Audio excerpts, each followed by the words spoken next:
The 9/11 Commission recommended creating a new super spy called the Director of National Intelligence and placing that person inside the White House. They insisted on expanding the TSA, which now degrades millions of innocent air travelers with full body scans, pat-downs, luggage screenings, and multiple unconstitutional searches every time they enter an airport. The explanation for these changes was that they would keep America safe. But most of the intelligence that was gathered from detainees was obtained through illegal torture, justified by a 2002 DOJ torture memo, which greenlit the use of waterboarding, stress positions, sleep deprivation, and small space confinement for interrogations.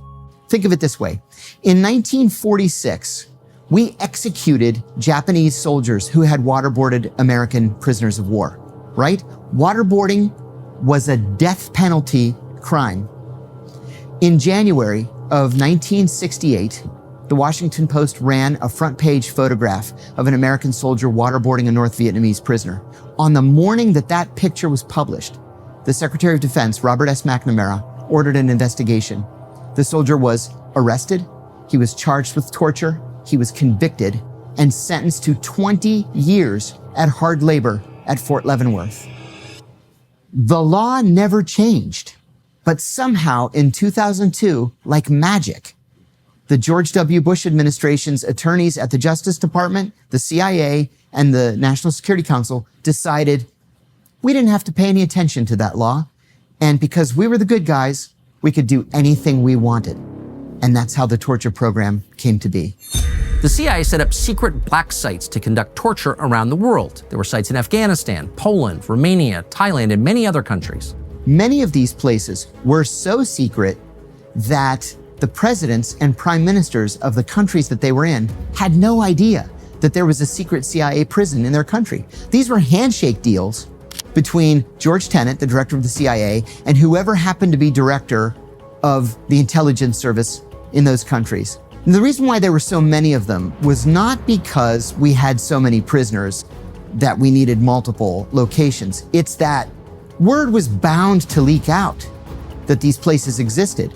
And so if word leaked out about prison A, well, by then all the prisoners had been moved to prison B. Most of what we know about the al-Qaeda plans for 9/11 was obtained through torture. The part of the commission's report that talks about the plot, the actual story of how the hijackers met, how the plan was devised, comes from quote unquote questioning of Khalid Sheikh Mohammed and Ramzi bin al-Shibh, who were two detainees that were in custody. It was based on torture. Anyone who knows anything about torture knows that any information gleaned through torture is not reliable, it's not credible. The CIA knew full well that the information it was gathering wasn't credible. Detainees made false confessions under pressure. Those detainees included 9/11 mastermind Khalid Sheikh Mohammed.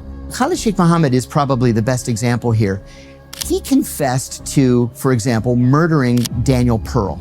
Daniel Pearl was a Wall Street Journal reporter who came to Pakistan in early 2002. He was there to meet with a Pakistani extremist with whom he had been emailing for about 6 months. He went on to do the interview, and months later, his head was found in a vacant lot and his torso was found on the other side of town.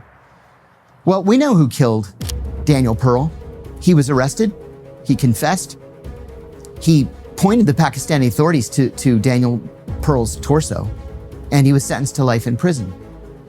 But Khalid Sheikh Mohammed, during torture at the hands of CIA officers, also confessed to killing Daniel Pearl.